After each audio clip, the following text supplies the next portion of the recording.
बिस्मिल्लाहिर्रहमानिर्रहीम। आज का लेसन हमारा नया चैप्टर के बारे में है जो नर्वस और सेंसरी सिस्टम इन एनिमल्स को हम डिस्कस करेंगे। और चूँकि ये चैप्टर काफ़ी लेंथी है इसलिए हमने इसको कई लेसन्स में डिवाइड किया है। आपसे रिक्वेस्ट है कि सारे लेसन्स को गौर से सुनें और इनसे नोट्स बनाएं। मैं हूं उमैर अहमद और आप देख रहे हैं मेरा YouTube channel zoology with Umair. आज के लेसन में हम जिन टॉपिक्स का जिक्र करेंगे वो हैं nervous communication in animals, neuron structure, neuron function, types of neurons और नर्व इम्पल्स के बारे में। नर्वस सिस्टम क्या होता है इसके बारे में डिटेल से पढ़ते हैं। किसी भी ऑर्गेनिज्म की बॉडी में बहुत सारे सिस्टम्स पाए जाते हैं और इन सिस्टम्स को एक दूसरे के साथ कम्युनिकेट करना होता है। ये बॉडी की ऑर्गेनाइजेशन के लिए इंतहाई ज़रूरी है। एनिमल्स की बॉडी में दो किस्म की कम्युनिकेशन सिस्टम्स पाई जाती हैं। एक कम्युनिकेशन सिस्टम को इलेक्ट्रिकल सिग्नल्स के ज़रिए किया जाता है, जबकि दूसरी किस्म की कम्युनिकेशन को केमिकल सिग्नल्स के ज़रिए किया जाता है। ये चैप्टर चूँकि नर्वस सिस्टम के बारे में है, इस चैप्टर में हम सिर्फ़ और सिर्फ इलेक्ट्रिकल सिग्नलिंग के बारे में पढ़ेंगे। इन दोनों किस्म की कम्युनिकेशंस में एक फ़र्क ये है कि न्यूरॉन्स के ज़रिए जो कम्युनिकेशन होती है वो इलेक्ट्रिकल सिग्नल्स की मदद से की जाती है, जबकि केमिकल कम्युनिकेशन में ख़ास किस्म के केमिकल्स जिनको हार्मोन्स कहा जाता है उनके ज़रिए बॉडी एक दूसरे पार्ट्स के साथ कम्युनिकेट करती है। इसके अलावा नर्वस सिस्टम की कम्युनिकेशन क्विक होती है और शॉर्ट टाइम के लिए होती है, जबकि केमिकल सिग्नलिंग स्लो होती है और ये ज़्यादा टाइम के लिए बॉडी के ज़्यादा पार्ट्स पर असर करती है। ये इनमें कुछ बेसिक डिफरेंसेस हैं। आगे चलते हैं नेक्स्ट स्लाइड की तरफ, जो कि है basic structural and functional unit of the nervous system. कि चूँकि ये चैप्टर नर्वस सिस्टम के बारे में है तो इसका स्ट्रक्चरल और फंक्शनल यूनिट क्या होता है, क्या कहलाता है, उसके बारे में पढ़ते हैं। Highly specialized cells known as neurons are the functional unit of the nervous system. Neurons have two basic properties. They can respond to stimulus. They can conduct signal in the form of electric signals. Neuron की दो खूबियाँ हैं और neuron functional unit है nervous system का।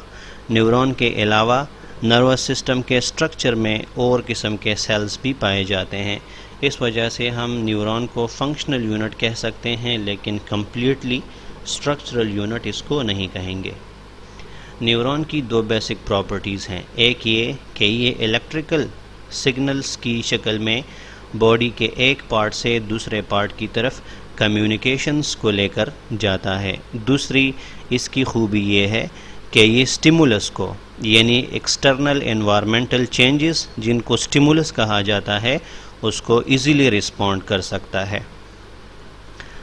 On the basis of function के हवाले से neurons की 3 टाइप्स हैं। नंबर 1 सेंसरी न्यूरॉन्स, इनको एफरेंट न्यूरॉन्स भी कहा जाता है। सेंसरी न्यूरॉन्स चूँकि सेंस ऑर्गन्स में पाए जाते हैं इसलिए इनको सेंसरी न्यूरॉन्स कहा जाता है।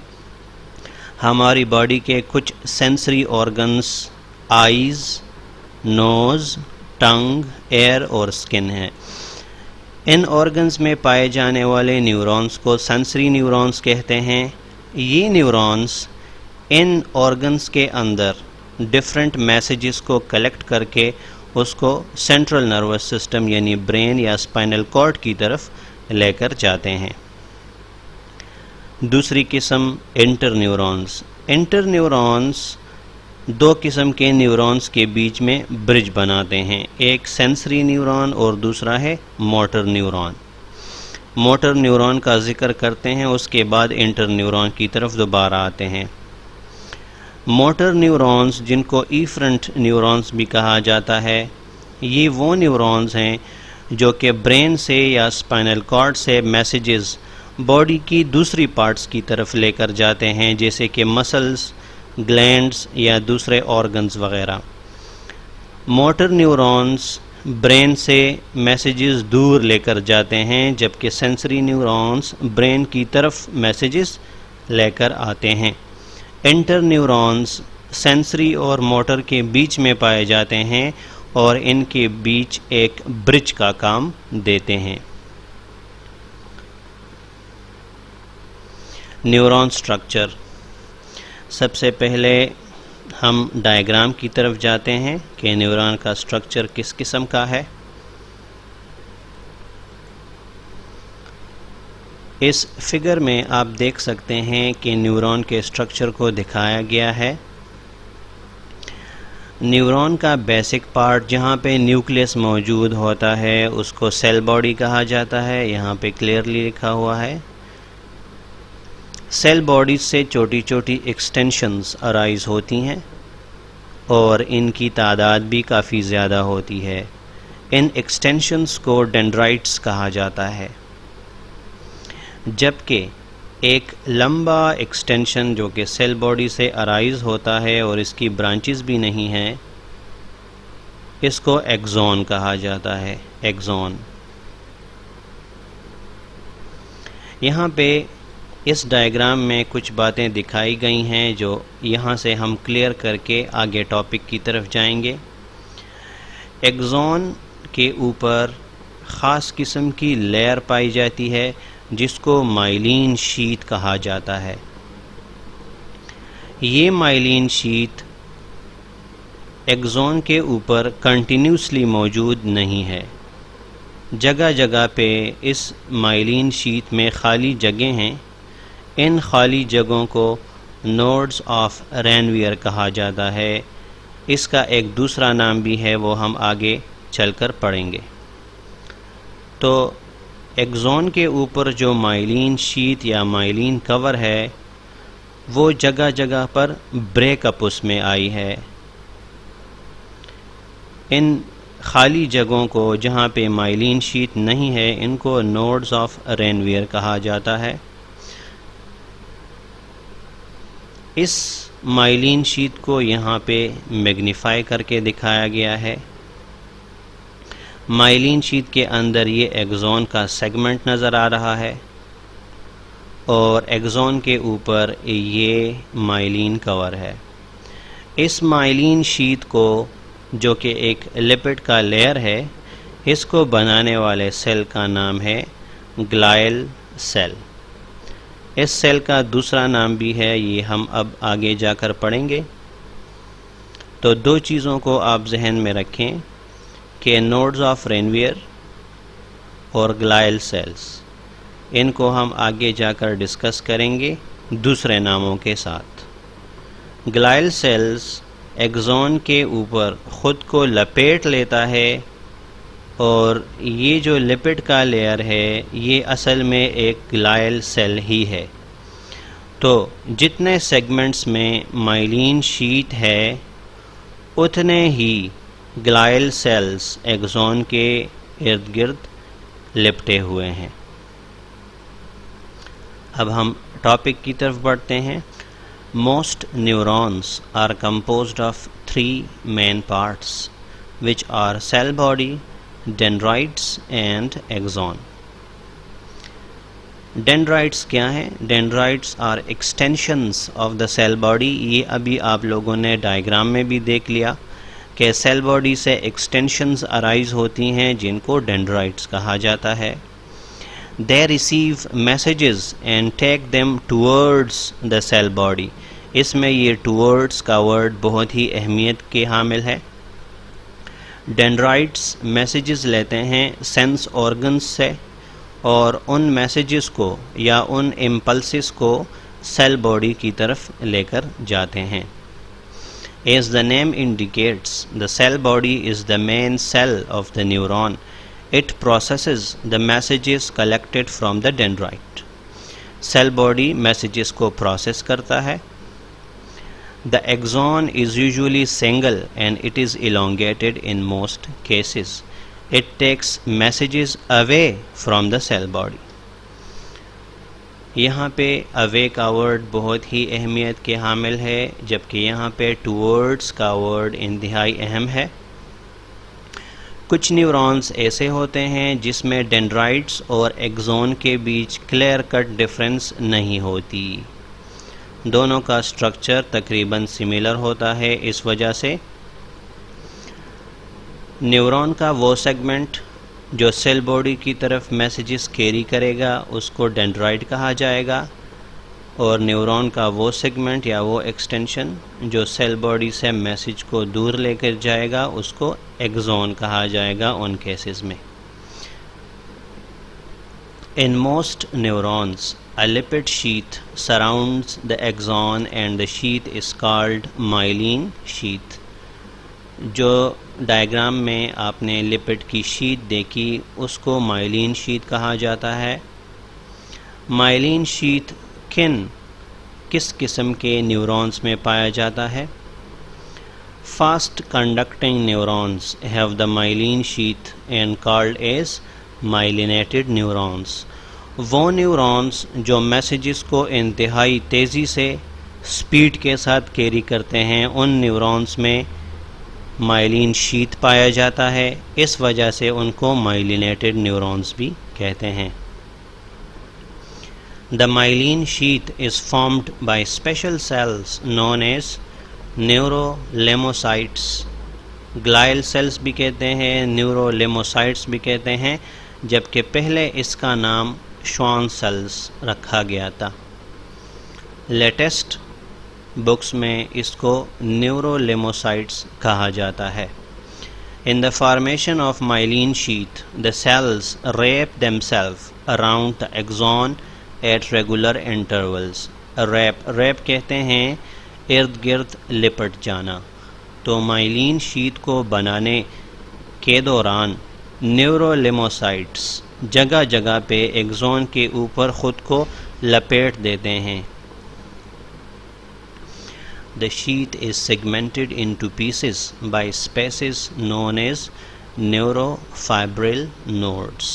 इनको पहले nodes of Ranvier कहा जाता था, जबकि आज लेटेस्ट बुक्स में इसको neurofibril nodes कहा जाता है।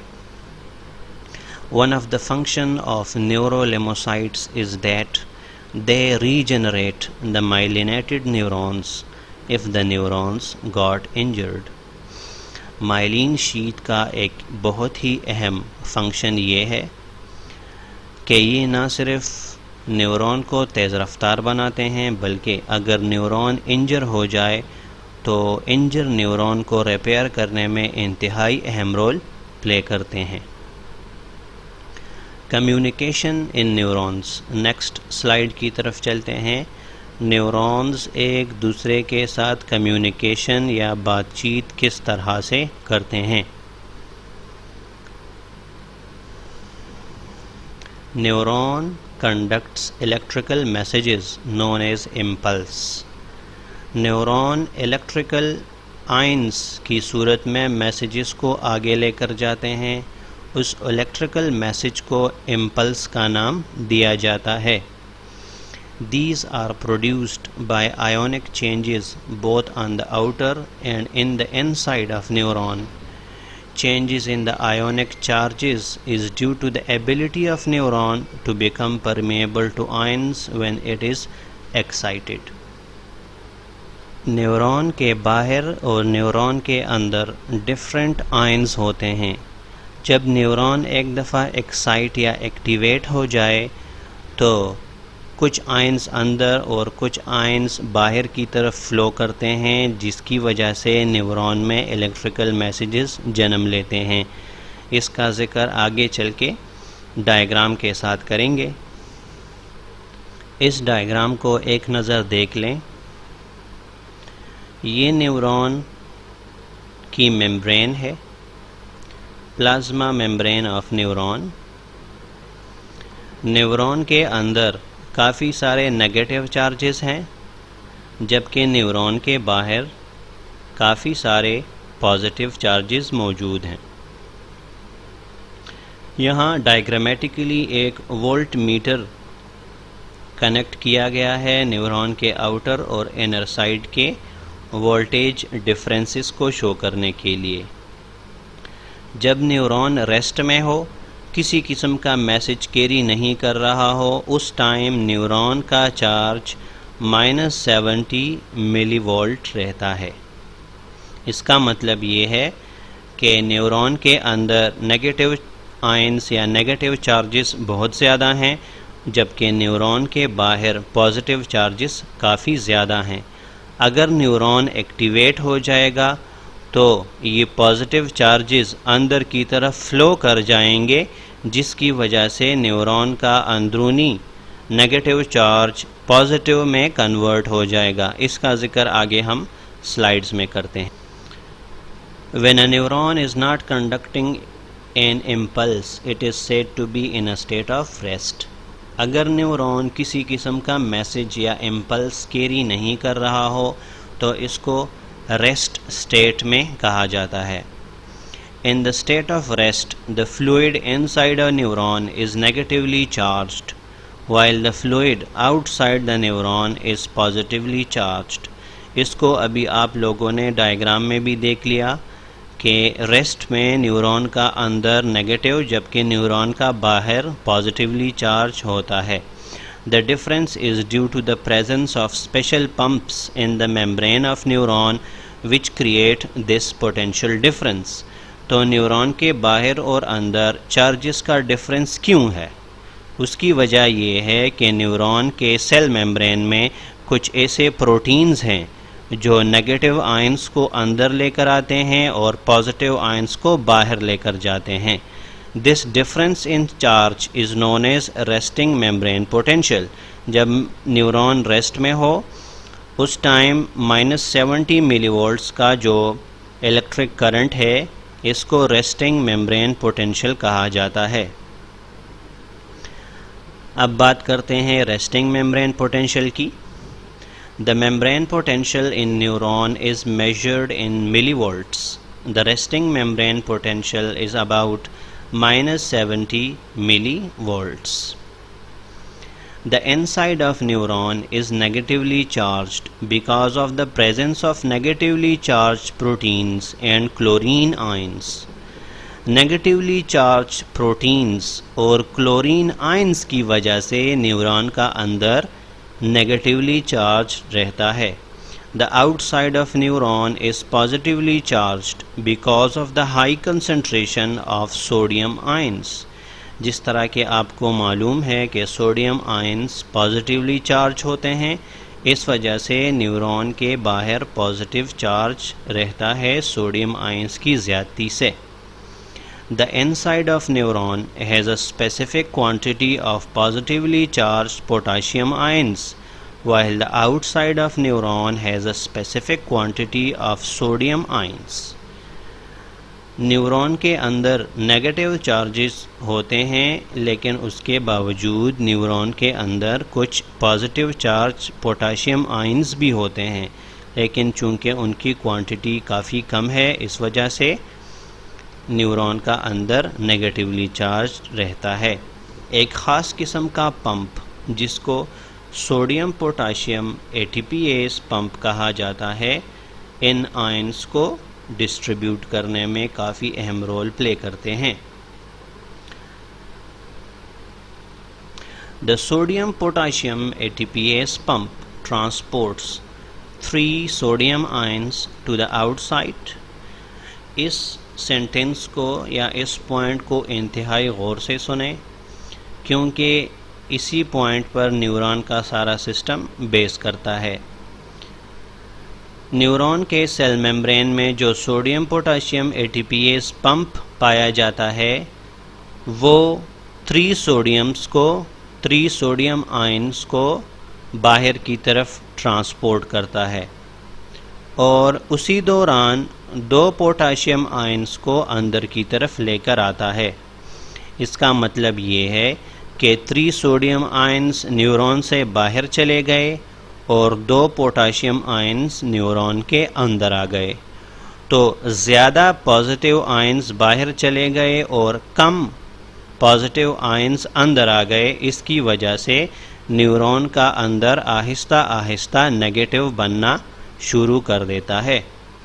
In this way, more positive ions move out of the neuron and inside become more negative. The potassium ions that are pumped inside the neuron easily diffuses outside the neuron by their own. Neuron के cell membrane में कुछ ख़ास किस्म के transporters होते हैं जिनको potassium या पोटाशियम आयंस की ट्रांसपोर्ट के लिए वहाँ पे मौजूद होते हैं। सोडियम पोटाशियम पंप जिन पोटाशियम आयंस को न्यूरॉन के अंदर लेकर आता है, उन पोटाशियम आयंस को ये पोटाशियम ट्रांसपोर्टर्स दोबारा न्यूरॉन से बाहर लेकर जाते हैं। तो सोडियम आयंस भी सोडियम पोटाशियम एटीपीएस की वजह से बाहर चले गए और पोटाशियम आयंस भी पोटाशियम ट्रांसपोर्टर्स के ज़रिए बाहर चले गए। इस वजह से चूँकि ज़्यादा आयंस न्यूरॉन से बाहर पॉजिटिव ही निकल रहे हैं, तो न्यूरॉन के अंदर चार्ज नेगेटिव बन जाता है। In this way a negative resting membrane potential is achieved. अच्छा, अब बात कर लेते हैं न्यूरॉन इम्पल्स की कि न्यूरॉन जब एक्टिवेट हो उसमें इलेक्ट्रिक चार्जेस चेंज हो जाएं और वो मैसेज कंडक्ट करना शुरू कर दे, जिसको नर्व इम्पल्स कहते हैं। ये किस तरीके से होता है? When a strong stimulus is received by a neuron, the membrane in the region of the dendrites become very permeable to sodium ions. अगर न्यूरॉन के डेंड्राइट्स पर मैसेज रिसीव हो और वो इम्पल्स या मैसेज काफ़ी स्ट्रॉन्ग हो, तो इस मैसेज या स्टिमुलस की वजह से डेंड्राइट्स परमिएबल हो जाते हैं और सोडियम आयंस को अंदर की तरफ फ्लो करने देते हैं। The flow of sodium ions inside the neuron changes its polarity and the process is known as depolarization. जब न्यूरॉन एक्टिवेट हो जाता है और सोडियम आयंस अंदर की तरफ फ्लो कर देते हैं, इसकी वजह से न्यूरॉन का चार्ज चेंज हो जाता है, जिसको डीपोलराइजेशन कहा जाता है। This wave of depolarization moves along the whole length of neuron and is known as action potential. Neuron में ये डीपोलराइजेशन एक दफ़ा स्टार्ट हो जाए तो न्यूरॉन की एक सिरे से लेकर दूसरे सिरे तक ये वेव की शक्ल में चलता है। इसको एक्शन पोटेंशियल का नाम दिया गया है। When sodium ions move inside the neuron, this change of charge from negative to positive open other sodium gates and more sodium ions move into the neuron.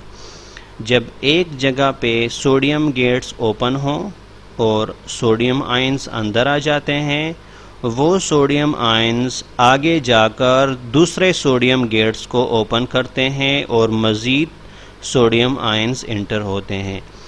इसी तरह ये सोडियम आयंस आगे जाकर और गेट्स को खोल लेते हैं और दूसरी जगह पर भी सोडियम आयंस न्यूरॉन के अंदर मूव कर जाते हैं। जैसे जैसे सोडियम आयंस न्यूरॉन में मूव करते हैं, वैसे वैसे सोडियम गेट्स को ओपन करते जाते हैं और सोडियम आयंस न्यूरॉन के अंदर फ्लो करते हैं। इसी तरह टाइम टू टाइम न्यूरॉन के अंदर जगह जगह पर सोडियम गेट्स ओपन होकर डीपोलराइजेशन का प्रोसेस होता है और एक पोटेंशियल या इम्पल्स न्यूरॉन में फ्लो करता है। At that time when sodium ions are moving inside the neuron, potassium gates open and potassium ions move out of the neuron in large number. जब सोडियम आयंस न्यूरॉन के अंदर काफ़ी ज़्यादा तादाद में फ़्लो कर रहे हों, उसी टाइम पोटाशियम गेट्स ओपन कर जाते हैं और पोटाशियम आयंस ज़्यादा तादाद में न्यूरॉन से बाहर निकलते हैं। पोटाशियम आयंस क्यों ज़्यादा तादाद में बाहर फ़्लो करते हैं? उसकी वजह ये है कि अगर पोटाशियम आयन्स न्यूरॉन से बाहर जाएंगे तो न्यूरॉन का अंदरूनी नेगेटिव चार्ज आहिस्ता आहिस्ता से दोबारा रीगेन होगा। अगर सारे पॉजिटिव आयन्स अंदर ही रहें तो न्यूरॉन ज़्यादा टाइम के लिए पॉजिटिव रहेगा और वो दूसरे मैसेज को ट्रांसपोर्ट नहीं कर पाएगा। तो न्यूरॉन को जल्दी से वापस नेगेटिव हालत में लाने के लिए पोटाशियम आयन्स न्यूरॉन से जल्दी से बाहर फ्लो कर जाते हैं पोटाशियम गेट्स के ज़रिए। The movement of potassium ions out of the cell builds up the positive charge outside the cell again and the membrane become repolarized. Potassium ions के बाहर जाने से बाहर पॉजिटिव चार्जेस ज़्यादा हो जाते हैं जबकि अंदर नेगेटिविटी ज़्यादा हो जाती है। इसको रीपोलराइजेशन का प्रोसेस कहते हैं। The depolarization at one point of the neuron opens sodium gates at other location and hence the wave of ions move along the whole length of neuron. इस बात का जिक्र पिछले स्लाइड में भी गुजर चुका कि एक दफ़ा सोडियम आयन्स न्यूरॉन के अंदर एंटर हो जाएं तो वो आगे फ़्लो करके मज़ीद सोडियम गेट्स को ओपन करते हैं और मज़ीद सोडियम आयन्स न्यूरॉन के अंदर आते हैं, जिसकी वजह से ये डीपोलराइजेशन की एक वेव, एक लहर न्यूरॉन के एक जगह से दूसरी तरफ फ़्लो करती है। The transmission of nerve impulse is actually a wave of depolarization and repolarization. Depolarization और repolarization की जो लहरें हैं ये साथ साथ न्यूरॉन में चलती रहती हैं।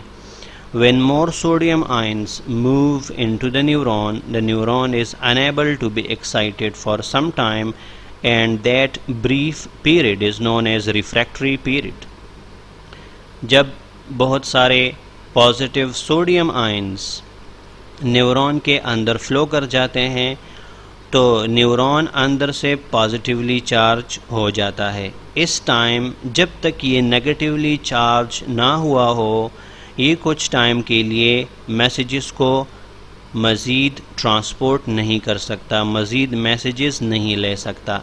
इस टाइम को रिफ्रैक्टरी पीरियड कहा जाता है। A stimulus that is powerful enough to initiate an action potential in a neuron is known as threshold. अगर एक स्टिमुलस, एक चेंज इन एनवायरनमेंट इतना पावरफुल हो कि न्यूरॉन को एक्टिवेट कर दे तो उसको थ्रेशहोल्ड कहा जाता है। अगर कोई स्टिमुलस इतना कमज़ोर हो कि न्यूरॉन एक्टिवेट ही ना हो तो उसको थ्रेशहोल्ड नहीं कहा जाएगा।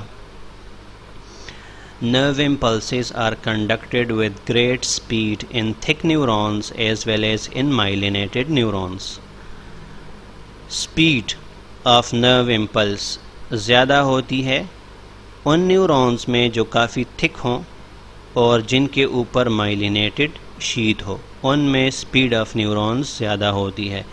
The largest diameter neurons are found in squid in which some neurons have a diameter of 1 millimeter and the conduction velocity of axon is 36 meters per second. Animals में सबसे ज़्यादा मोटे न्यूरॉन्स जिनकी मोटाई 1 मिलीमीटर है स्क्विड में पाए जाते हैं और इन न्यूरॉन्स की जो कंडक्शन वेलोसिटी है वो तकरीबन 1 सेकंड में 36 मीटर की रफ्तार से मैसेजेस ट्रैवल करते हैं। In most vertebrates the diameter of axon is usually less than 10 micrometre. यहाँ पे देख सकते हैं कि बहुत सारे वर्टिब्रेट्स में एक्सॉन की टोटल मोटाई या डायमीटर सिर्फ और सिर्फ 10 माइक्रोमीटर होती है। While in some fishes the diameter of axon can be 50 micrometer, which enable them to escape quickly. The myelinated neurons are rapid conductors of impulses because they do not allow exchange of ions in the myelinated regions. The change of charges only take place at the neurofibril nodes, so the message is carried in jumping pattern from one node to the other. इस point को समझने के लिए हम diagram की तरफ, इस diagram को गौर से देख लें। मैसेज जैसे जैसे एक्सॉन में आगे बढ़ता है, हर पॉइंट पे सोडियम आयंस एक्सॉन के अंदर दाखिल होते हैं। न्यूरॉन का अंदर हर पॉइंट पे पॉजिटिव बन जाता है और मैसेज आहिस्ता आहिस्ता से आगे की तरफ बढ़ता है। लेकिन अगर न्यूरॉन के ऊपर माइलिन शीट हो, जितने एरिया में माइलिन शीट होता है उतने एरिया में सोडियम और पोटेशियम आयंस का एक्सचेंज नहीं होता। इस वजह से जिन न्यूरॉन्स में माइलिन शीट मौजूद है उन न्यूरॉन्स में सिर्फ और सिर्फ नोड्स ऑफ रेनवियर के ऊपर सोडियम और पोटेशियम आयंस का एक्सचेंज होता है। इन न्यूरॉन्स में मैसेज एक नोड से दूसरे नोड पर, दूसरे से तीसरे नोड पर, तीसरे से चौथे नोड पर जल्दी जल्दी से ट्रांसमिट होता है। चूँकि इन न्यूरॉन्स में हर जगह आयंस की एक्सचेंज नहीं होती, इस वजह से इनका स्पीड ऑफ कंडक्शन बहुत ज़्यादा है बनिस्बत उन न्यूरॉन्स के जिनके ऊपर माइलिन शीट नहीं होता। तो माइलिन का एक फ़ायदा ये है कि जिस जिस जगह माइलिन शीट हो उस जगह पे सोडियम और पोटेशियम आयंस का एक्सचेंज नहीं होता, इसीलिए मैसेज या आयंस जल्दी से एक नोड से दूसरे नोड की तरफ, दूसरे से तीसरे नोड की तरफ फ्लो करते हैं और मैसेज ट्रांसपोर्टेशन की स्पीड का बहुत ही ज़्यादा होती है। जिन न्यूरॉन्स में माइलिन शीट होता है उन न्यूरॉन में मैसेजेस जंप कर करके आगे बढ़ते हैं। एक नोड ऑफ रेनवियर से दूसरे पर, दूसरे से तीसरे पर जंप कर करके जाते हैं। इस किस्म की कंडक्शन को, such type of conduction is known as saltatory conduction, साल्टार जंप को कहते हैं। इस किस्म की न्यूरॉन कंडक्शन को साल्टेटरी कंडक्शन का नाम दिया। इसी के साथ आज का लेसन एंड करते हैं। अगर आपको लेसन अच्छा लगे तो लाइक ज़रूर कीजिए, जिससे हमारी हौसला अफजाई होगी। Thanks for watching.